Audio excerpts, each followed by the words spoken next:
Good morning, students. There are some more topics regarding valency bond theory. We discussed valency bond theory in previous video. I will discuss some more examples regarding that one.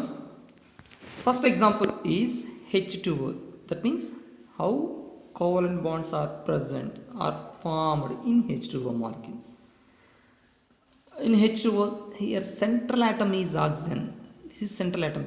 Why central atom? Because around oxygen hydrogen atoms are present, so that oxygen is to be called here central atom.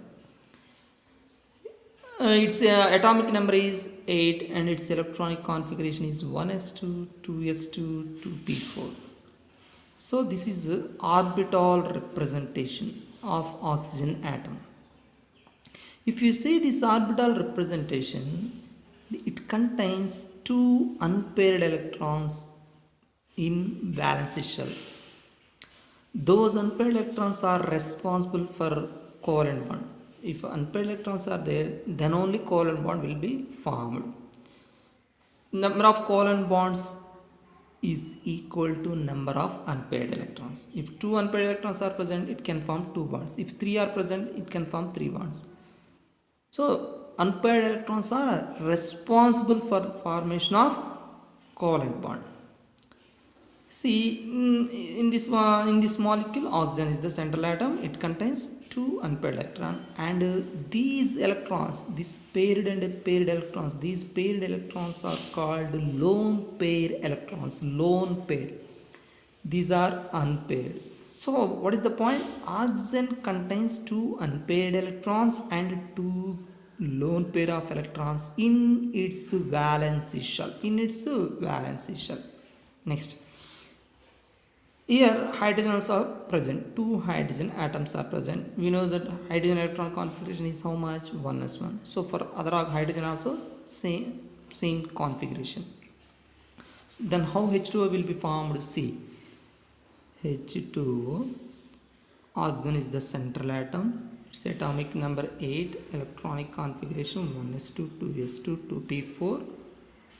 This is orbital representation. In this orbital representation, two lone pair of electrons and two unpaired. These are two lone pairs. These are unpaired.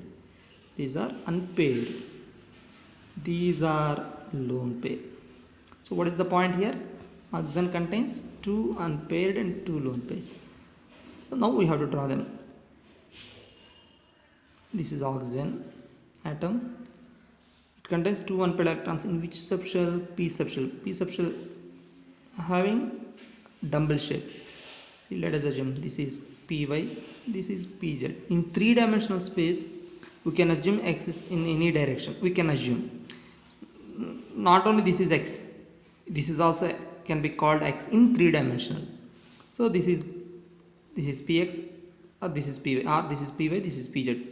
So it contains how many unpaired electrons? Two unpaired electrons. Now these two p orbitals of oxygen atom,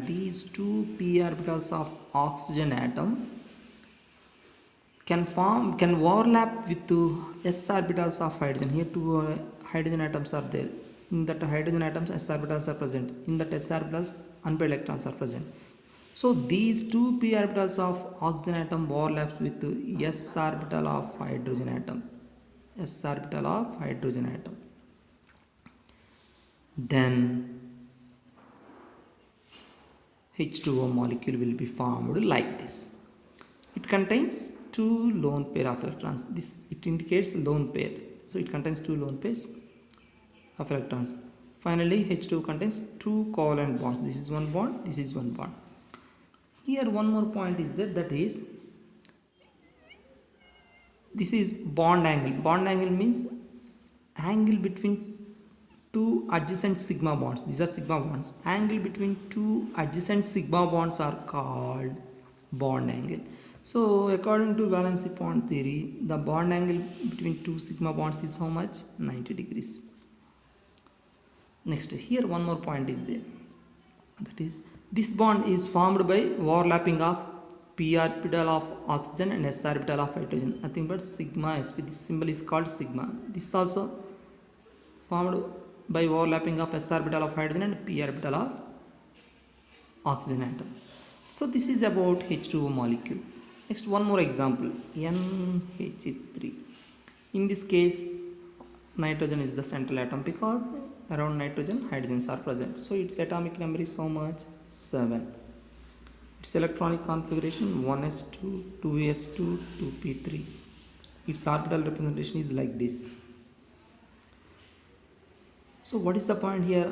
Nitrogen contains one lone pair and 3 unpaired electrons. 3 unpaired electrons in its valence shell. That means nitrogen can form 3 bonds. These 3 unpaired electrons present in its shell, px, py and pz. We know that these 3 axes are perpendicular to each other. Now, how many hydrogens are present? 3 hydrogens. Each hydrogen having 1s1 electronic configuration. We know that very well. So, these orbitals overlaps with the s orbitals of hydrogen. Then we should mention like this. This is the way to represent the overlapping of orbitals. Then, after overlapping, what happens? Bonds will be formed. It is like this. So, here this is px orbital, py, pz. But all these axes are perpendicular to each other. So what is the point here? Between this axis and this axis, bond angle is 90. So between this axis and this axis, bond angle is 90. Between this axis and this axis also, bond angle is 90.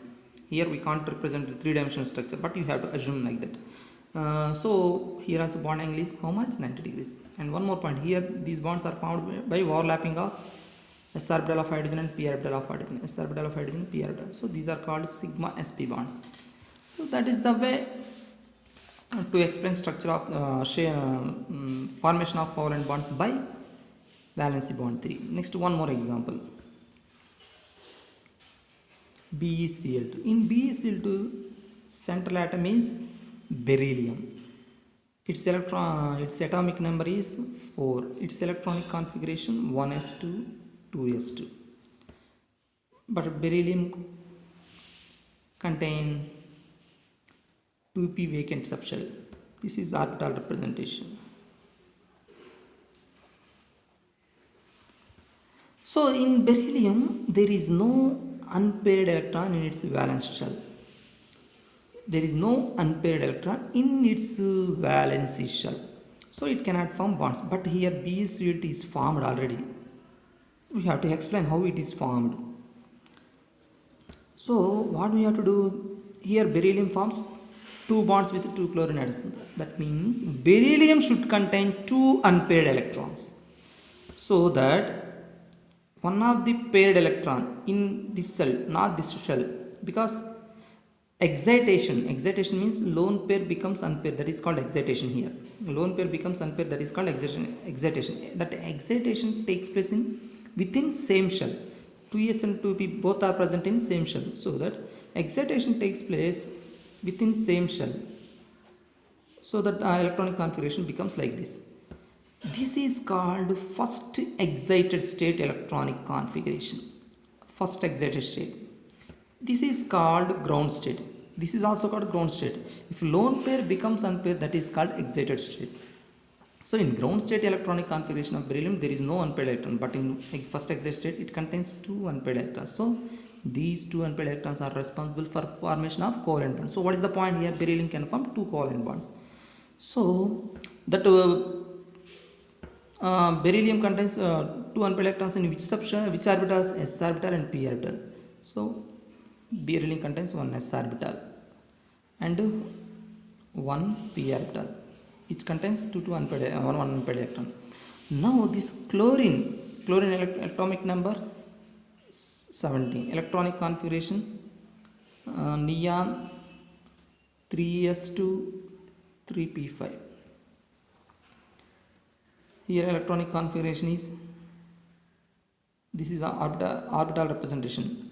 In this orbital representation, chlorine contains only 1 unpaired electron and 3 lone pair of electrons. These are not responsible for covalent bond. This is only responsible for covalent bond. That means chlorine can form only 1 bond, 1 sigma bond by using this unpaired electron. So here 2 chlorine atoms are there like this. Now the S orbital and p orbitals of beryllium overlaps with the p orbitals of chlorine. This is p orbital of one chlorine. This is p orbital of another chlorine. After overlapping, what happens? Bond will be formed. BCl, BCl. Here also bond angle is how much? 90 degrees. Like that, BCl2 will be formed. Here, this bond will be formed between s orbital of beryllium and p orbital of chlorine. That is why it is called sigma sp.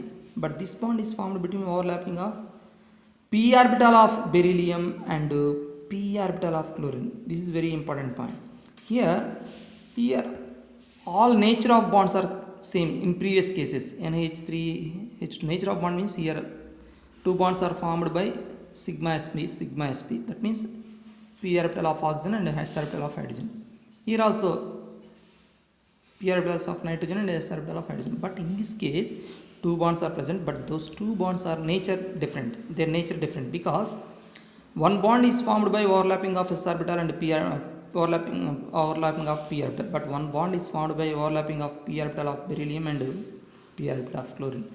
So that means automatically bond strength will be different because what valency bond says, the overlapping between ss orbital is less than overlapping between sp orbitals, which is less than overlapping between pp orbitals. That means bond strength is more in case of pp bond. So what is the point here? These two bonds are having unequal strength. Automatically this molecule will be unstable because of nature of bond. But this is stable. According to valency bond theory, this is unstable, but this is stable.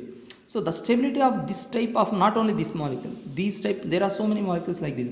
The stability of these type of molecules and its shape, its geometry, structure, all these factors can be explained by the topic that is hybridization. That means by using hybridization we can explain stability, geometry, everything. This theory was proposed by Pauling.